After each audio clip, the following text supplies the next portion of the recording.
The refrigerator-sized Deep Space Climate Observatory, or DISCOVER satellite, launched nearly 1 million miles into space February 11th.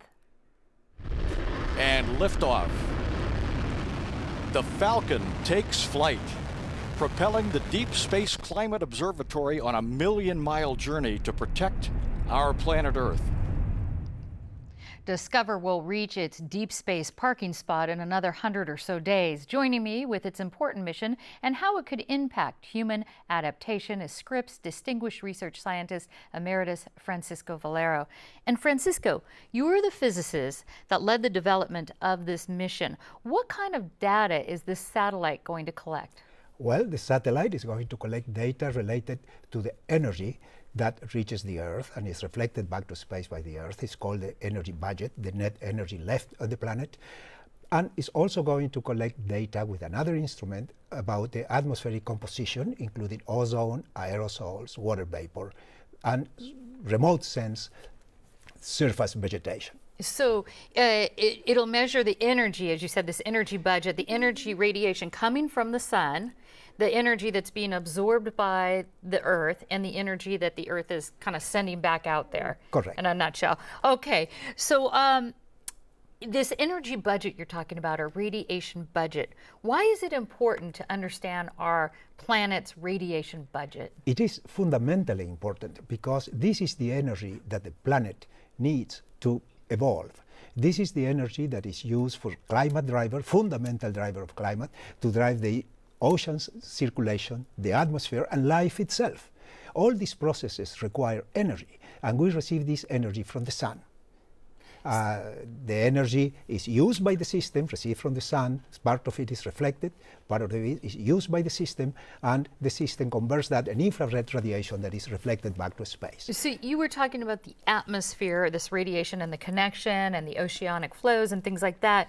We already know we're undergoing global climate change. So how will having a detailed radiation profile or budget, as you will, how will this help us adapt to climate change? Well, the accurate knowledge of the details of this energy being absorbed and radiated back by the planet will allow us to use numerical models of the atmosphere of the planet to predict the changes that will occur and what magnitude those changes are and the location of the changes. For example, we do not expect that the farmer in Oklahoma is going to see the same changes that the farmer in Alaska. It will be different. So this knowledge will allow us to model the changes and prevent unexpected changes. So this will allow us to have a stronger production, will affect industry, will affect the economy, and will help us do a better job in determining the policy necessary to follow to obtain maximum return of our understanding. If we can predict it sooner, it can have this sort of trickle effect in everything from economic to agriculture to all sorts of things like that. It's essential.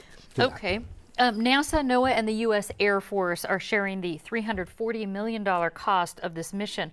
Are there any obstacles to its success? Could a comet hit it? Could it fail? Oh yeah, it can always happen to any satellite.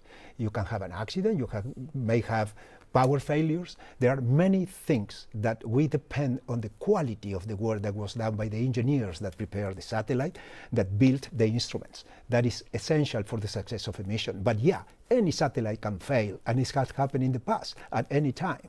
And this is something we are, anxiously waiting not to happen. And I understand it's not really the money loss that's keeping you awake at night. It's the data that would be lost. Correct, because yeah, the money is money, it's a lot of money, but the data knowledge and the scientific advances that this will bring is so much more important to humanity. For humanity will benefit from this in a value which far exceeds the $340 million invested in it. How long will it take to get this data back, and when you get it, what's next? Well, we expect to start getting some data back in a few months.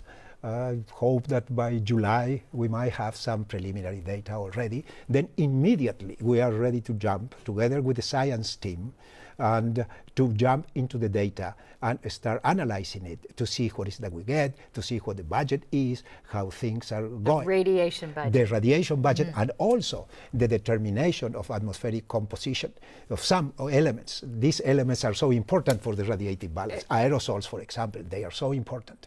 Okay, okay. And I understand this is just the first step. Your next thing, this is on the side of the sun. Your next satellite is going to be where? Oh, next satellite, my dream is the next satellite at L2. So here from L1, we will observe the daylight side of Earth. From L2, we will have the night side, which means between L1 and L2, 2 satellites will cover the whole planet. All right. Well, minute by minute. Minute by minute. All the time on.